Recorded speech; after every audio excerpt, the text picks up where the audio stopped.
The guest's great-grandmother received a bowl in 1900 as a gesture of gratitude from Chinese citizens after the Boxer Rebellion. My great-grandfather was the secretary to the ambassador in China, and they were there during the Boxer Rebellion. So that's around in 1900. The impressive size and intricate 8 Buddhist emblems design, known as Bajiyang, set this bowl apart. The stylized cloud scrolls, lotus vines, and flowers evoked elegance of Ming Dynasty artistry. The lotus flower's subtle coloration was achieved through heaped and piled technique, a hallmark of 18th century craftsmanship. A seal mark on it indicated the Qianlong period, which was from 1736 to 1795, a time of cultural refinement. A fascinating Tibetan influence was also revealed by the interior design, suggesting it was crafted as a gift for a Tibetan temple. But what really is interesting is when you look at the inside, that's a design that is very much Tibetan in influence. So this was probably made as a gift for a Tibetan temple. Oh my! This bowl was a rare example of Sino-Tibetan cultural exchange, making it a truly unique find. The bowl's remarkable story transcends time and cultures, making it a true treasure, being estimated at, I would say this should be insured for about $40,000. Oh my! That's something. That's wonderful. The guest's wife acquired a French industrial clock at an elderly lady's retirement facility for $1,000, sparking a fascinating journey. First time that my wife saw it, she was on the board of directors of an elderly lady's retirement facility. A repaired chip on its face hinted a rich history, and the guest's wife planned to replace it. With its time dial, barometer, and thermometer, this clock showcased innovative 19th century French craftsmanship. What you have here is a French industrial clock. During the latter part of the 19th century, this type of clock, I can't say it was popular because the numbers that we see of them are small. Rotating turrets, a novelty at the time, allowed ships to fire without turning, revolutionizing naval warfare. The gilt work, silver accents, and a Brazilian onyx base contribute to its allure, while the original dome adds a touch of elegance. These turrets, as the clock is running, will turn around in addition to the propeller. If the dome were perfect, its value could increase by $1,000 to $2,000, making it a true treasure. The guest's wife made a savvy purchase, and the clock's value only increased over time, a testament to her keen eye. This clock's unique blend of form and function made it a highly desirable piece, being valued at, I would say that the retail price would probably be $45,000 to $50,000 clock. The guest bought several items signed by Georgia O'Keeffe, including a book, letters, and a recipe. The guest had a personal connection with O'Keeffe, having worked for her as a cook and later as a typist. O'Keeffe fired the guest from cooking duties due to her lack of skill, but hired her to type letters and read to her. She rapidly discovered that I was a terrible cook, so she fired me. This little Indian pudding recipe is a result of that short time that I was cooking for her. The guest spent 2 years working for O'Keeffe in Abiquiu, New Mexico. During their time together, O'Keeffe mentioned her desire for a white rug, which the guest suggested she could easily replace when it got dirty. Why don't you get a white rug? She said, well, I can't get a white rug. If I get a white rug, it'll get dirty. And I said, oh, Georgia, you're richer than God. Get a white rug, and when it gets dirty, tear it out and put a new one in. The appraiser noted that the book itself was not rare, but the inscription and letters made it valuable. The letters mentioned prominent figures like Stieglitz and Henry Miller, adding to their significance. The appraiser valued these items at, George O'Keeffe book, I would say, would be about $750 because of the inscription. One letter is handwritten, which is better. Each of those, probably about $500 each. Good heavens. At an antique sale, the guest stumbled upon a box of paper treasures, including a rare poster that caught his eye. For just $20, she acquired the entire box, unaware of the poster's significance. What other kind of things were in the box? Little cards, note cards, that's what I first saw. That's what caught my eye. It was this exact picture in a little card. As she delved deeper into the box, she discovered note cards with similar images, hinting at a Spanish theme. The appraiser revealed that the poster advertised the running of the Bulls Festival in Pamplona, Spain. The artist, Martin Bauder's Art Deco design, made the poster a standout piece. Although the poster dated back to the 1960s, outside the golden age of vintage posters, its rarity and condition made it considerably valuable. The appraiser's research uncovered a similar poster from the 1950s, sold at auction in 2007, which guided their valuation. The poster's unique blend of art and cultural significance made it a truly remarkable find, being estimated at auction, I think it would sell for between $2,000 and $3,000. Wow. That's amazing. Especially since I paid $20 for the whole box. Our guest acquired an old trunk at an estate sale in Montecito, California for $25, noting it had Hermes plaques. The appraiser confirmed the trunk is by Hermes Frères, Hermes Paris, made between 1902 and 1919, and identified it as a steamer trunk used for transatlantic cruises. This trunk features compartments for hanging clothes, shoes, and various drawers, highlighting its practical design. The appraiser noted that this is the first Hermes trunk that they've ever seen, making it quite rare. Recommendations were made to further clean and polish the trunk, especially the chrome pieces and brass hardware. In its current condition, the trunk's retail value is estimated at a good retail price for this trunk would probably be between $15,000 and $20,000. Wow. Our guests shared that they purchased a painting 56 years ago at Hoff and Cannons in Pittsburgh because it resembled their son at the age of a year and a half. The appraiser remarked on the resemblance and noted the personal connection to the painting. The appraiser identified the artist as Jean Arnold Heerman, a Belgian painter active from the 1830s to 1890s. This painting, dating around 1880, features a detailed domestic scene with a brother feeding a baby, showcasing the fine details like a porcelain cup and peeled apples. The appraiser highlighted the painting's excellent condition, noting it appeared to also, I think, in untouched condition. It's in perfect condition, which is great for a painting this old. It just looks like no one but Heerman has ever touched it. Despite Heerman not being a well-known artist, the painting's subject and condition add significant value. The estimated auction value for the painting is at if it were to come to auction now in the international market, I think we'd see a price close to around $10,000. Our guest presented an oil painting by William H. Johnson, inherited from their grandmother, an avid collector. Our guest knows it's a Johnson painting, but lacks details on its purchase price. The appraiser identified the painting as an oil on canvas by William Henry Johnson, and do you know how much your grandmother paid for it when she found it? Or? No idea. So this is an oil on canvas painting by William Henry Johnson. Johnson studied at the National Academy of Design in New York and was influenced by French artists. This painting was created around 1928 in Cagnes-sur-Mer, France. The appraiser explained that this piece is an early work from Johnson's mid to late 20s. Johnson's later style, influenced by his Danish wife and folk art, features simpler forms and bright colors. Johnson's career was cut short due to health issues, including advanced syphilis, and he worked with the Harmon Foundation, which supported African-American artists. His wife, who was Danish, she was a textile artist, and her work and the work that he saw in Denmark, folk art. The painting, titled Late Spring View on the Village Mountain, shows some condition issues such as canvas looseness and cracking, but remains in good overall shape. In its current state, the painting is valued at I think this painting would sell for $80,000 to $120,000.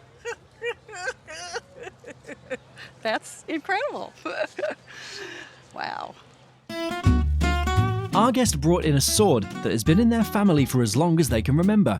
It belonged to their great-great-grandfather, Jerome Nicholas. The stories that I was told, it was from my great-great-grandfather, Jerome, who was a part of the Civil War, and he was in the 96. Jerome Nicholas was born in New Orleans, moved to Mobile, Alabama, and joined the Union Army as an engineer in 1864. He rose from private to first sergeant quickly. The appraiser noticed that Nicholas was a member of the USCT, which was made up of formerly enslaved men who joined the Union Army. Before the war, Nicholas was a free man and worked as a barber. He mustered out in New Orleans in 1866. The sword is identified as a Confederate Bowie knife featuring a false edge, half-tang, single-piece grip, simple counterguard, and a tinned iron scabbard with some original black paint. This knife likely served as a trophy for Nicholas after the war. There's quite a possibility that he picked it up while he was in service. Then he carried it and used it. Okay. And probably brought it home as a trophy. Yeah. The appraiser estimated the knife's auction value at. Conservatively, we would put an auction estimate of about $3,000 to $5,000. Okay. It could go up a little bit more than that with the story now that we have with it. Okay. Our guest brought in a watch given to their father by the president of the University of Alaska system in 1972. Today, a watch that was given to my father by the president of the University of Alaska system in 1972. When taken to a local jeweler, the jeweler decided to send it to a Rolex service center. I brought it into a local jeweler who was a Rolex authorized person, and they immediately said, no, we can't work on this. We're sending this to East Coast. This watch is a reference 6263, manufactured in 1969, with a 2-button, 3-register chronograph and a lightweight riveted oyster bracelet. The appraiser noted that this manual wind watch has a stainless steel body, water-resistant oyster back, and screw-down pushers. The original price of the watch in 1972 was around $325 to $350. Our guest kept the watch 100% original, including the reverse panda dial. This watch in 1972 would have been $325, $350, right around there. That's a lot of money. Yeah. When people send these watches in for servicing. The appraiser revealed that the watch's retail value today is. This watch, retail, right now will bring $85,000 to $95,000. Okay. On display are photographs of soldiers posed in front of the iconic Circle Picture House. The Circle Picture House was a cinema in Birmingham, England that operated from 1912 to 1999. It was a popular entertainment venue for nearly a century, showcasing films, hosting live performances, and serving as a community hub. And this picture is taken from a footage of film that was recorded at the opening. When the cinema was opened, Mr. Campbell gave away as a promotional product Charlie Chaplin dolls. The main attraction today is this Charlie Chaplin doll, which was a promotional giveaway on the day, depicted in those photographs.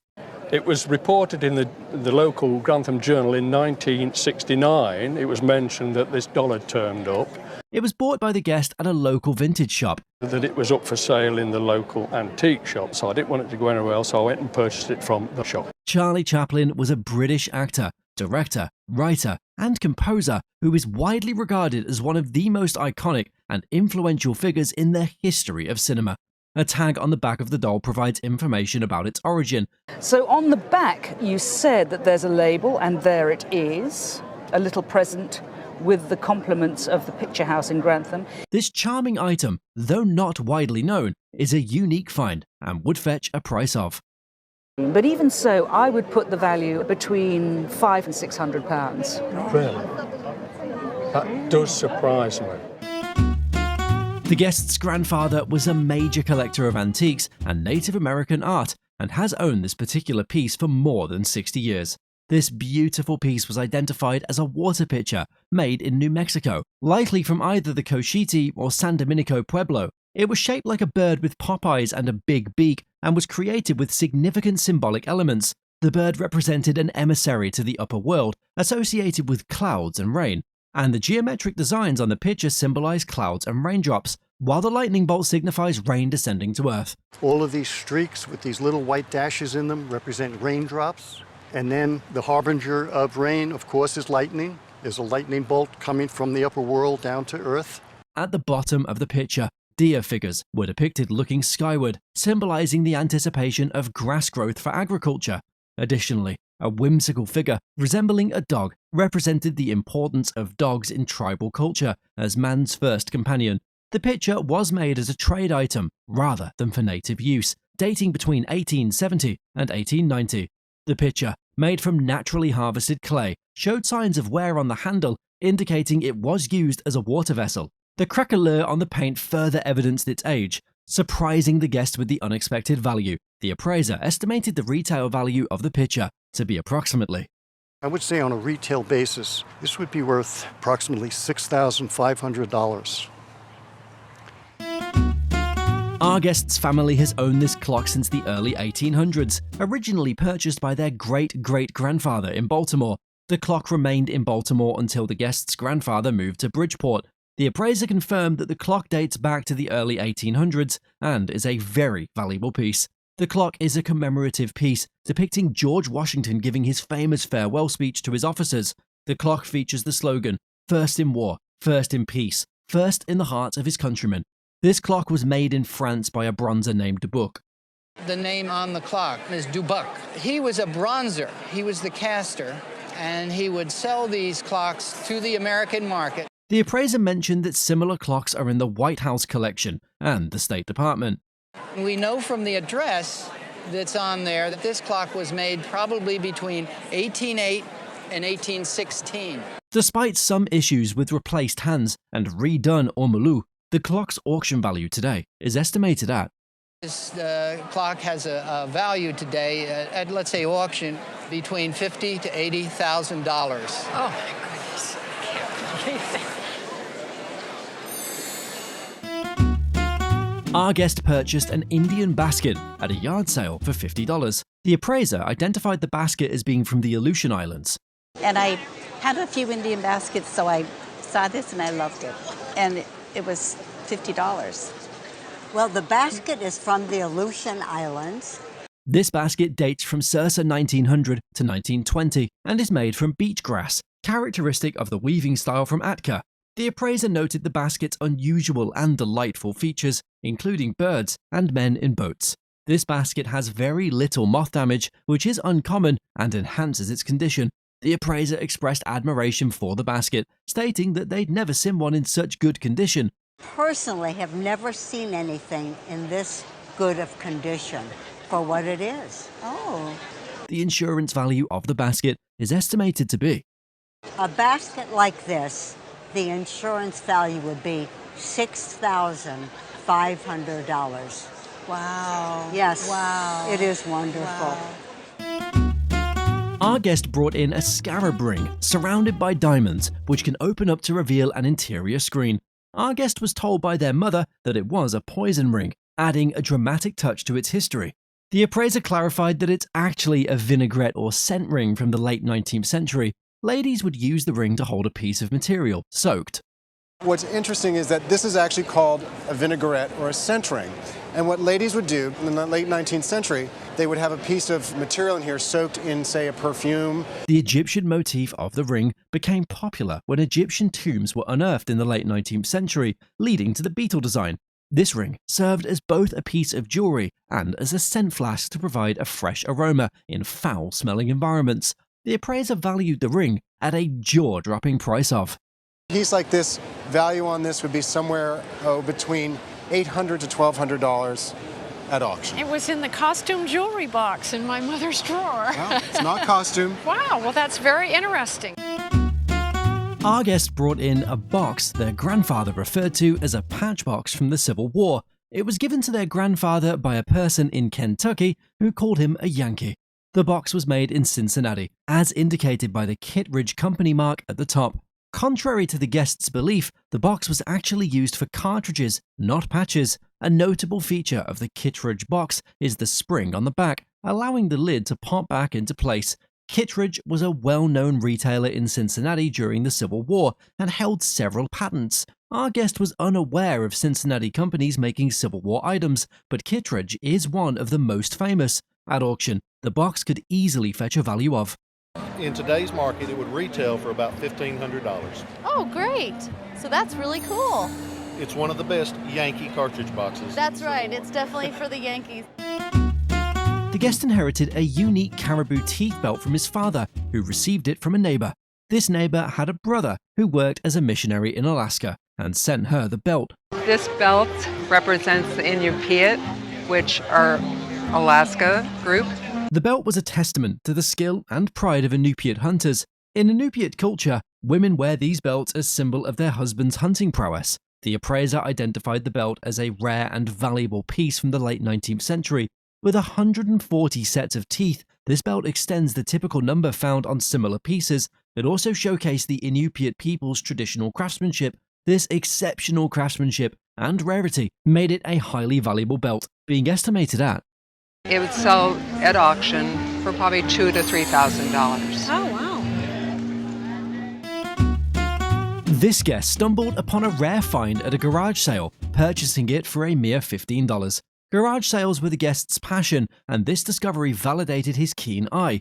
His thrifty purchase proved to be an incredible bargain, exceeding his wildest expectations. The appraiser's eyes widened as he examined the piece, revealing its origin in England. It was Joseph Pitts' centerpiece, dated back to 1803. The appraiser praised the guest's instinct, acknowledging his ability to uncover valuable treasures. This serendipitous discovery showcased the thrill of the hunt, where patience and persistence paid off. With the original glass compartment still intact, the piece's value was estimated at This piece is worth between $6,000 and $9,000. You did well.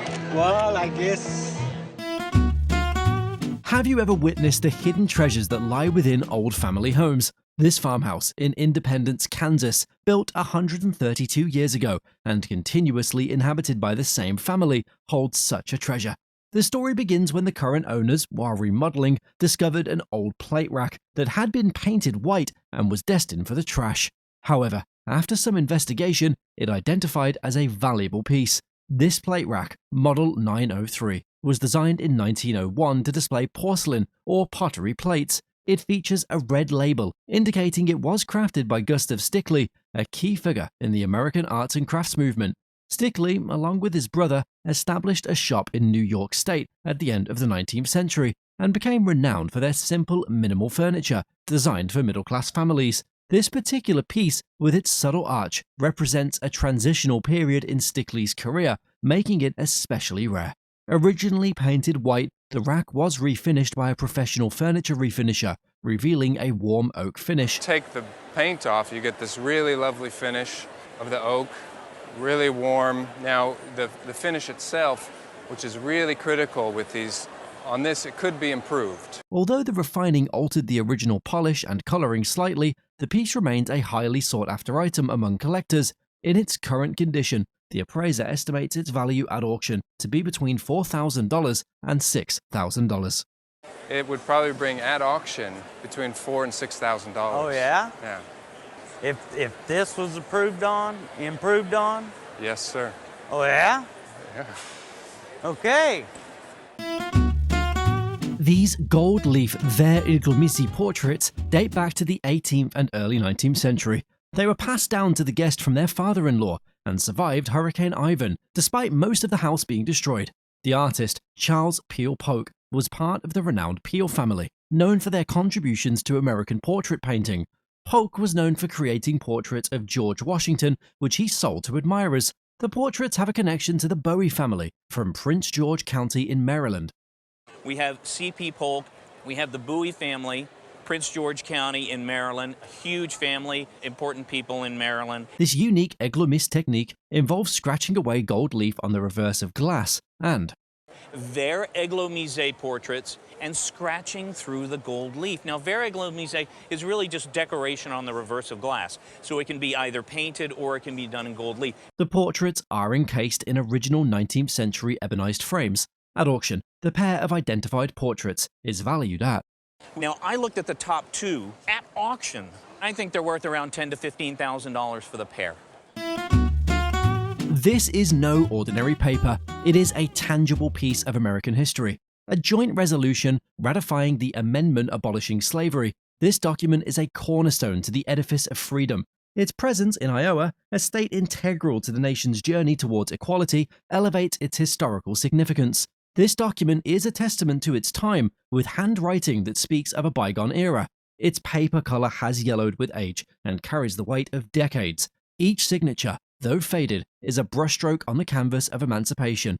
Meticulous care has been taken in its preservation, considering its rarity, condition, and the profound impact of its content. This document is appraised at approximately value-wise, probably about $1,500. This is a wonderful document. A painting by California impressionist Charles Edwin Rutten exemplifies his rare scenic work. Rutten, born in Canada 1884, later found his artistic muse in Los Angeles. Known primarily as an illustrator, Rutten painted this oil on canvas around 1920. It captures a view of the Oregon Mountains in New Mexico on a November afternoon. Including even craquelure and a stretcher mark, the painting has typical age-related wear. It's currently in a frame that is about 20 years old, though the original frame is still kept at home. It's an oil on canvas, painted probably circa 1920, and it's got typical wear for a painting of that age. The guest's father saved the painting when El Paso Bank closed in 1929, leaving the family with 50 cents. Despite its rarity, due to Rutten's short life, ending at age 55, the painting's auction estimate is... I think a good auction estimate would be in that $2,000 to $3,000 range. A portrait of an 11-year-old boy, painted in 1861, depicts the guest's great-great-great-uncle. Received partly due to a family resemblance noted by their father, the guest kept the portrait. John Claude Crawford, born in Warren, Ohio, in 1838, was the artist behind the portrait. He studied art and portrait painting at the Pennsylvania Academy of Fine Art in Philadelphia. Representing a more formalized 19th century style rather than folk art, the quality of the portrait stands out. We often look at folk art portraits, but we seldom look at these more formalized 19th century portraits. I think largely because there are so many of them out there and they don't tend to have a great value. Portraits like this are usually common and only valuable if the sitter or artist is notable. In this case, the portrait's appeal featuring a beautiful and somewhat melancholy boy makes it particularly valuable. At an auction, this exquisite portrait would likely sell for... If you were to put this in an auction situation, it would probably sell in the range of $5,000 to $7,000. Oh, really? Could be as much as 10. Wow. A collection of carved wooden Boy Scout slides, dating from the 1940s, was bought as a lot at a flea market. The guest purchased them for just $1, not knowing their significance until examining them at home. And it was actually very late in the day at a flea market, and I didn't know what they were until after I took them home and really looked at them carefully. Including boy-related themes like a footballer and hunting and fishing scenes, the slides feature various motifs. There are also popular culture references, such as Woody Woodpecker. These slides were used by Boy Scouts as a rite of passage, with each slide reflecting the personality of the boy who wore it, showcasing intricate carvings with polychrome stains that highlight the wood grain. The slides are considered 20th century folk art. Although one of the slides is metal, the majority are wooden, initially purchased for $1. The entire collection is now valued at approximately... I would say that the value is probably more like $1,000. Really? Yes. Wow! Yes. They're wonderful. $1 for $1,000. A vase, crafted by Thomas Wheatley, showcases an imitation of the Grewbury pottery style. Wheatley, known for replicating notable pottery styles, produced this piece around 1905 or 06. How long have you had it? Almost 30 years now. This vase was made by Thomas Wheatley. Thomas Wheatley was a potter from Cincinnati, Ohio. This vase closely follows the Grewbury design, featuring straight sides and intricate leaf decorations. Its fern frond handles and vegetal matte green glaze further captivate the essence of the original style. However, unlike Grewbury's handmade approach, this vase was cast using molds, with handles and leaves formed differently. Found in the attic and owned for nearly 30 years, the vase exemplifies Wheatley's affordable take on the Grewbury style. Despite its quality, a significant crack running through the bottom does limit its value. At auction, the vase is estimated to be worth... At auction, it's still worth $1,000. Without the crack at auction, it's about a $3,000 piece. Wallace R. Lee's Railroad Sales Book details his global steam engine sales for the Baldwin Locomotive Company. This is a railroad sales book for Wallace R. Lee, who worked for the Baldwin Locomotive Company. And he traveled the world for Baldwin for years and years. Passed down from the guest's first wife's grandfather, this book is elegantly bound in brown Morocco and comes with a travel case. Inside, it features numerous photographs, detailed specifications, and sales notes of trains from 1905 to 1911. Revealed in the book are fascinating details, including engine costs. One example shows a sale of 3 engines for $83,300, or about $27,000 per engine in 1906 dollars. This engine appeals to both vintage photography collectors and railroad history enthusiasts. It contains about 80 examples of vintage train photography and detailed specs of potentially lost trains. At auction, the sales book is estimated to fetch between. At auction, we'd list it for $800 to $1,200, but where it lands is anybody's guess. Sure. Great. It would be difficult to have salesman samples of engines. Yes. In February 1813, a legal document detailed the sales of slaves and their possessions from Frederick County to Montgomery County.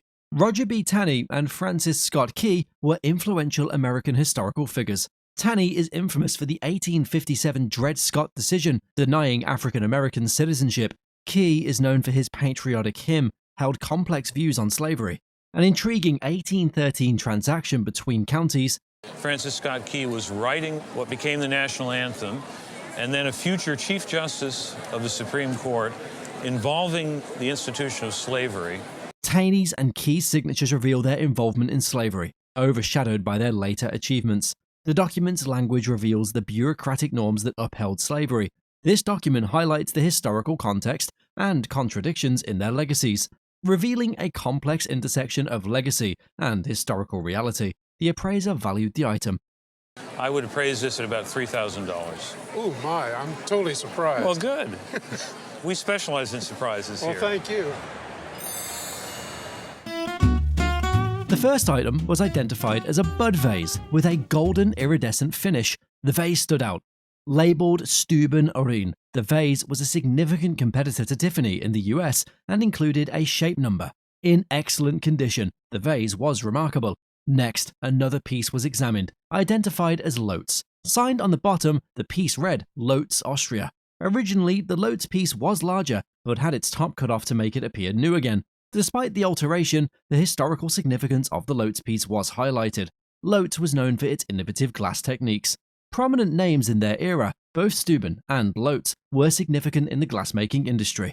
The appraiser estimated the value of these items at. On today's market, if it was to come up at a show, I would probably be asking anywhere from $500 to $600 for it. The guests shared that the piece was given to their mother around 15 years ago. Dating back to around 1918 to 1920, the piece was identified as a transitional design. Additionally, a scrolling motif associated with the Edwardian period was pointed out. The piece represented a transition from the Edwardian to the Art Deco period, crafted from platinum and adorned with round diamonds and baguettes. The piece was exquisite. Upon closer inspection, the stone was identified as a Burmese ruby. Unheated, the ruby's value was significantly elevated. In the world of colored gemstones, unheated Burmese sapphires and rubies command strong prices. Its weight was estimated to be approximately 3 carats. Lacking any marks or hallmarks, the piece's origin remained unidentified. The appraiser estimated that the item would carry a pre-sale estimate of. At auction, this item would carry a pre-sale estimate of between $80,000 and $100,000. Very nice. This is an original handwritten script from a Dad's Army program. The script, titled Sergeant Save My Boy, was written by David Croft. Our guest acquired it in the mid-90s, while on a work placement at the BBC. David Croft sent it as a thank you gift, along with a letter. And he sends you a wonderful letter here, which you've also included. Thank you for your letter. I'm enclosing a manuscript of a Dad's Army program. This script is so rare because it includes original catchphrases like, stupid boy. Despite missing the first page, it showcases Croft's raw creative process. Oh, it's all with Pike. Here we are. I'm caught in the wire, and I've hurt my leg. And then the stupid boy. Well, it's all there, isn't it? This script represents the heart of Dad's Army, making it a priceless piece of TV history. The appraiser noted its rarity and estimated its value at. I would say you have something between £5,000 and £10,000, which sounds like a lot of money, but when you think how rare these scripts can possibly be. The guest bought this banjo for just $3 at a storage unit sale. My husband and I went to a storage unit sale. I saw this and another guitar and I got it, and I've had it for that long a time. It has been in the guest's possession for about 10 years. The material used is maple. It has a Brazilian rosewood fingerboard, which requires a permit to be sold outside of the US. It is not an electric banjo, but it has 2 Christmas lights that can be easily taken out. This is known as a tenor banjo due to its short neck and 4 strings, and was made by Gibson Granada in 1928. The banjo has a crack in the headstock due to a screw put in by somebody, which can be fixed, but it does affect its value a little bit. The gold plating is in pretty good shape. Due to oxidation, it shouldn't be used very often, and it should be used gently with saliva. It also has a rosewood tone ring. Minor damage is repairable. With an unexpected value, the appraiser estimates the banjo's worth at.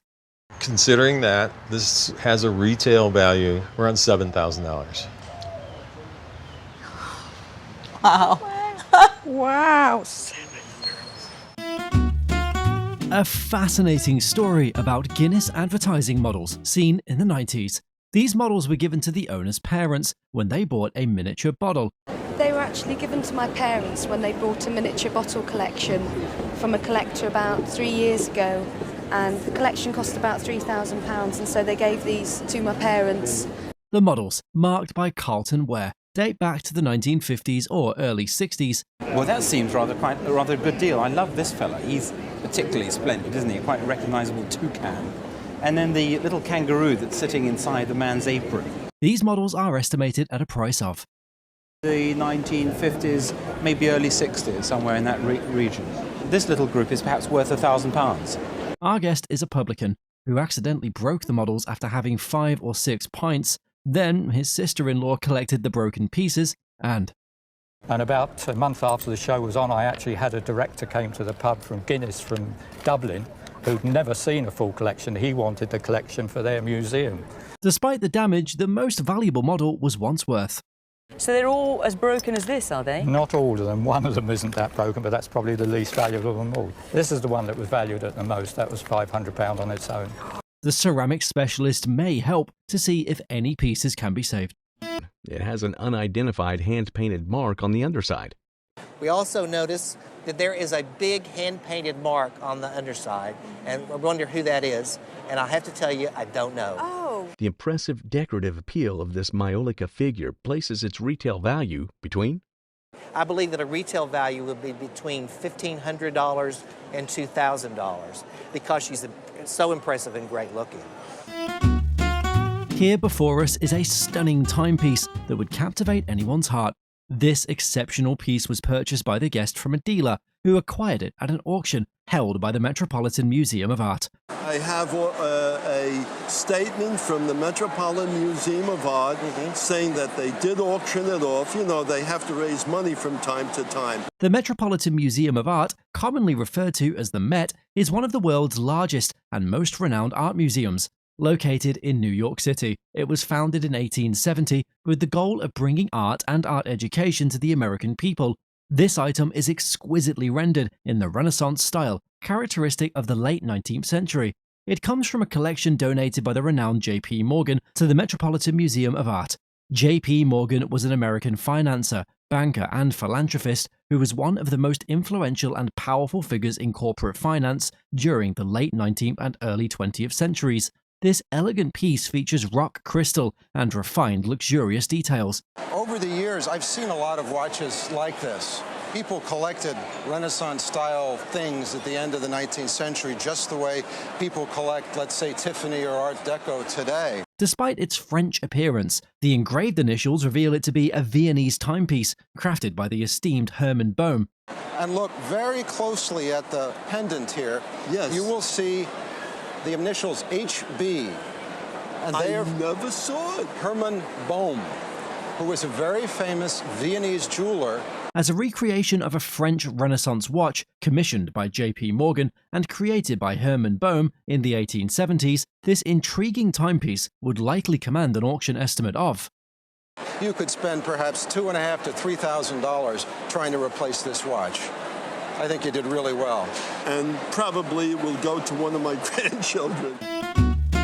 The guests brought a chair purchased in the early 1970s and had been a treasured family heirloom for decades. The chair's design, crafted by Charles Ames in 1946, showcased his innovative approach to woodworking. Ames's wartime experience influenced his work. As seen in the chair's unique construction, the rare slunk skin finish adds significant value to the chair's already impressive provenance. This chair is by Charles Eames, probably one of the most iconic American furniture designers of all times. Especially he's iconic if you look at World War II and afterwards. A silver and red label underneath the chair verifies its authenticity and dates it to the mid-1950s. This chair played a pivotal role in Ames's collaboration with Herman Miller, shaping American modernism. The guests' initial investment of $25 or $50 has appreciated substantially over time, a testament to its enduring significance. The chair was appraised at auction, this chair is probably worth $2,500 to $3,500. Wow. And if the slunk skin was in better condition, it'd probably be worth $6,000, $7,000, $8,000. Wow. Our guest's dad bought the item on a street in Cairo, Egypt around 1957 for about $150. The appraiser identifies the item as an English, late 19th century, coin-operated symphonian orchestron. Decorative elements, such as the heart-formed crest, bolster-formed gallery, Corinthian-type columns, and... Well, this is an English, late 19th century, coin-operated symphonian orchestrion. The late 19th century part we can determine by its decorative element. The music box is made of oak and marked by W.S. Riley & Son, Birmingham, England. There is also a faint stencil beneath an oversized penny slot on the side. Inside, the music box is more complex than typical disc-playing music boxes, with bells and a complicated gear-driven movement. The large 27.5-inch discs are German-manufactured 19th century elements like the cast iron and cast brass clasp, and the side crank add to its historical value. Determining its value is challenging due to the lack of sales records for W.S. Riley & Son. Factors like size, cabinet condition, original surface, working order, and Great finish, original surface all the way around, and is in working order with the original glass front. The appraiser estimates the auction value to be at.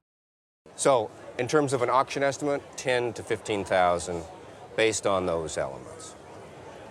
Interesting. The guest's family heirloom, a stunning jade vase, had a rich history dating back to the 1930s. As a correspondent for the Philadelphia Ledger, the guest's husband's great-uncle Jake traveled extensively, collecting Asian treasures along the way. Dating back to the late Qing dynasty, around 1880 to 1900, this exquisite piece, crafted from jade, showcased a unique blend of ancient Chinese design elements.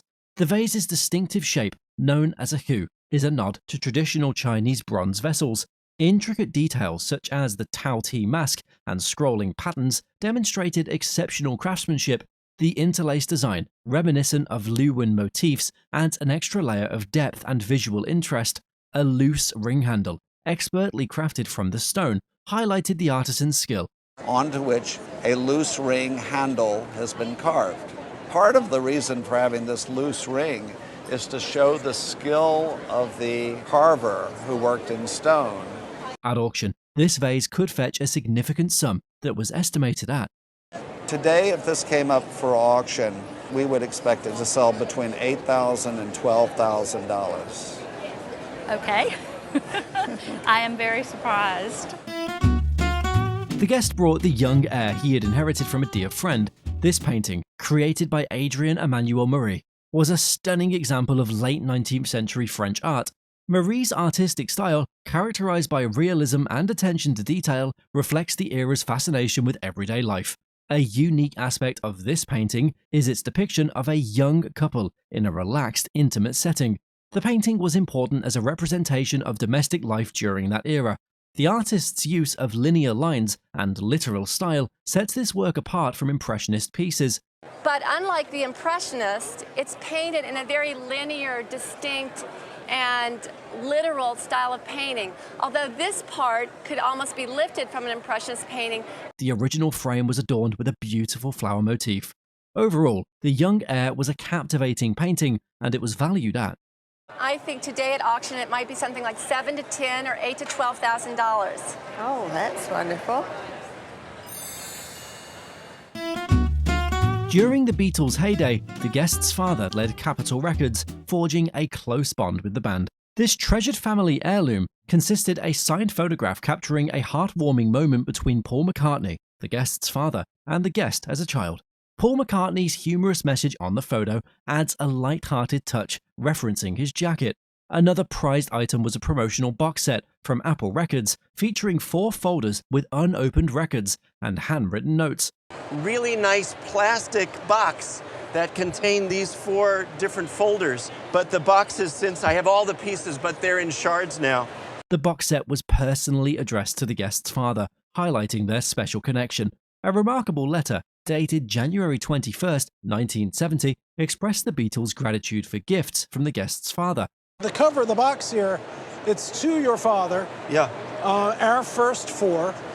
They had a very close relationship, obviously, with your father. Here's a great photo of them with your dad.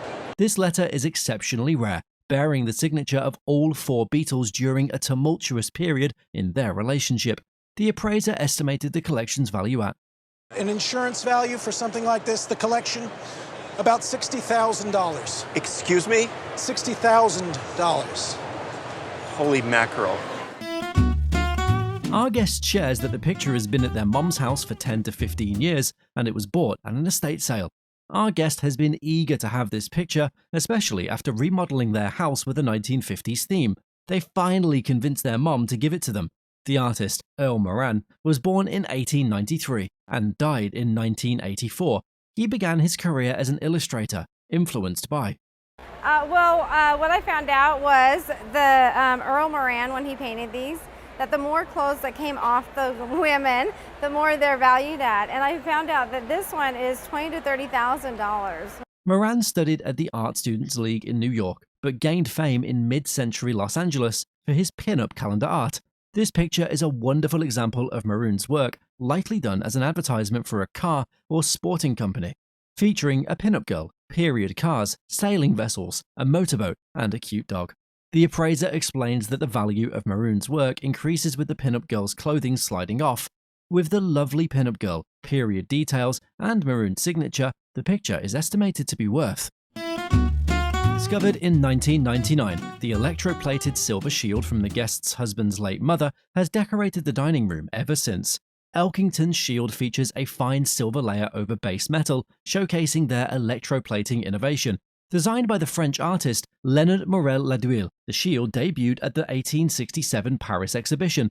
A electroplated silver shield. It's made by Elkington and Company out of Birmingham, England. They sort of were on the forefront of the electroplating process. There, it won a gold medal for its remarkable craftsmanship. Along with the gold medal, the original sterling silver shield now resides at the Victoria and Albert Museum. Following the exhibition, Elkington produced a series of electroplated replicas to promote their wares. This 1866 shield, inspired by John Milton's Paradise Lost, vividly depicts the angel Raphael and Adam and Eve. Intended purely for decorative purposes, such shields often surface at auctions, with this one expected to bring between. They consistently bring around $4,000 to $6,000 at auction. Wow. Well, thank you. An exquisite painting by Francis A. Silver, known for his tranquil marine scenes, features a sailboat approaching the shore with the Eastern Point Lighthouse marking the entrance to Gloucester Harbour. Dated 1874, this particular painting was inherited by the Guest from his father. During a gallery swap arranged to share art among his siblings, the Guest's father selected it. Silver, a largely self-taught artist from New York, began his painting career after serving in the Civil War. He's celebrated for his use of light and shadow to create a luminous effect. Well, Francis Silva was born in 1835 and he died in 1886. He was from New York and he basically was self-trained. He started out as a sign painter. The discovery of documentation showed its substantial value relative to the other paintings in the collection. Despite some wax bleeding due to the lining, the painting remains in good condition. Initially appraised at $21,000 in 1981, its value has substantially increased, in a gallery setting, up to. The gallery would probably sell it for around $250,000. Smoke! Yeah. That's unbelievable. A lifeboat board found in a skip in Yokosuka Station during a house viewing was rescued by an enthusiastic collector. Marked with B and TW, the board stands for Bad and Thick Weather Watch. This designation reflects its role in signaling conditions that require heightened vigilance. This piece of maritime history was initially overlooked, but was rescued and incorporated into the guest's new home. From the early 20th century, the board has pig holdings for report display, showing lifeboat station operations. Such boards are rare today, as many have been sold off or lost over time. Though not finely crafted, the board holds significant historical value, symbolizing lifeboat crews' vital and difficult work. Currently, the board might be valued around. I think a collector is tricky, but I would say around the £300 mark. Yes. But who cares? It's not a value, but all these ghost cases saved people's lives. Exactly. A finely carved cane, made by a skilled woodcarver, was sent to Mother Teresa shortly before her passing in 1997. A testament to the guests' admiration, the cane was a cherished gift to Mother Teresa. And here's a picture of you with the cane. That is me back when I had color in my hair. Yep. You always see her with a cane in many of those photographs of her at work. It was accompanied by a heartfelt thank you note from her, which adds to its significance. Mother Teresa, founder of the Missionaries of Charity, acknowledged the cane with a heartfelt letter, with her signature and a small prayer from Isaiah. The letter highlights a deep connection the guest had with her. Included in the note is Mother Teresa's handwritten edition of You, which personalizes her message even more. This cane and its accompanying letter capture a profound personal and priceless exchange. An estimated insurance value for this exquisite group is around. I would insure it with a value of around $1,000, but this is about something that's much more valuable. Oh, yes.